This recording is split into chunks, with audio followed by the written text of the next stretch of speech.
CBNS Bank Line Vision Update. We're talking with UNA head tennis coach Bryce Bishop. The UNA women started their fall campaign this past weekend, hosting the UNA Classic. And Coach, I know they had a very strong showing on the Saturday portion, winning 12 of their 15 matches. A good showing on Friday as well. But what were your takeaways? Well, the first thing we went into it, we do have to realize it's September, and we need to be really good in March and April. So, you know, the expectations were to put them out there. Let's compete a little bit. We got 3 freshmen for the second year in a row. We've brought in 3 freshmen. So, you know, we've got 3 freshmen, 3 sophomores. That's a young team, 6 out of our 8 players. So we just wanted to get them out there, compete, let the freshmen get out there, get their nerves out of the way, and they were very nervous, and which was expected. But, you know, I really liked what I saw. I liked how we competed. I liked the adjustments we made from Friday to Saturday. And again, we didn't really go into the tournament looking for how many wins we want to get. We just went in looking. And I thought we saw a lot of good things out of it. And the men did not play this past weekend, but take us through their fall schedule. Well, the men will open up at Austin Peay next weekend, October 4th and 5th. It's always a good little tournament. It's a small tournament, but it gives us a chance to play a lot of matches in a day and a half. And again, get the guys out there. Let's get them competing. Let's take a look and see what we've got, what we need to work on, and then we'll spend a couple of weeks really grinding, working before we get back into competition again.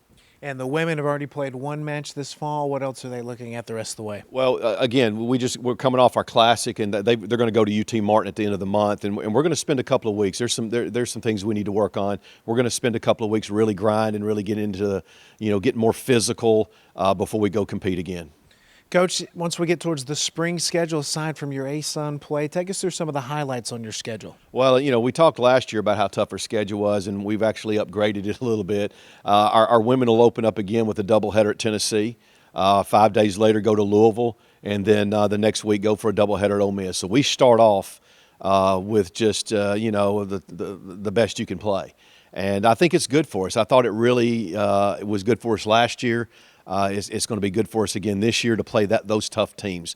Ole Miss, Tennessee were both NCAA tournament teams, and I just think anytime you can play those teams that have that level of player and that experience, it's going to be good for you. On the guys, we open up at Auburn.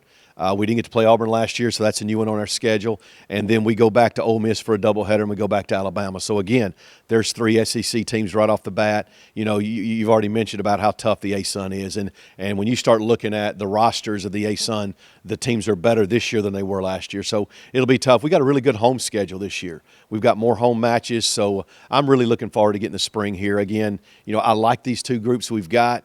I know I mentioned with the girls we have 3 freshmen. We brought in 2 new players, a transfer and a freshman on the guys.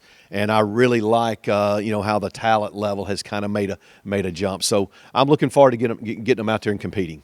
Coach, year 2 of the Division I transition. I think your slogan last year, anywhere, any place you'll go play people. Another year of that. Thank you for the time, Coach. Thank you for having us.